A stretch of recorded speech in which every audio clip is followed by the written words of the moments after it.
காங்கிரஸ் கட்சி அப்பொழுது ஒரு ஆண்டுக்கு ஒரு முறை முதலமைச்சரை தேர்ந்தெடுப்பார்கள். இப்பொழுது தேர்ந்தெடுத்தால் 5 ஆண்டு இருக்கிறார் இல்லையா? அப்படி அல்ல, ஒவ்வொரு ஆண்டும் முதலமைச்சர் அவருடைய பெரும்பான்மை கட்சி உறுப்பினர்களால் தேர்ந்தெடுக்கப்பட வேண்டும்.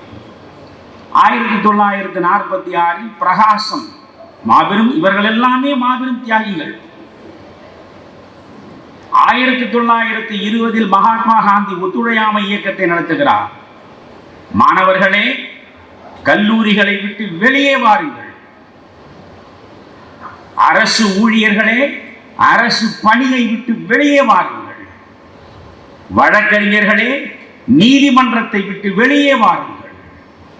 இந்த தேசத்தின் விடுதலைக்காக நீங்கள் வெள்ளையரோடு ஒத்துழைக்க கூடாது என்று காந்தி சொன்னார்.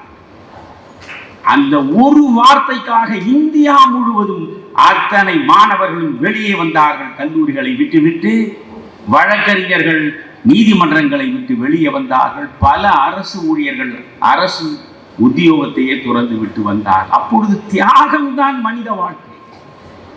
அரசியல் என்பதே எதற்கு?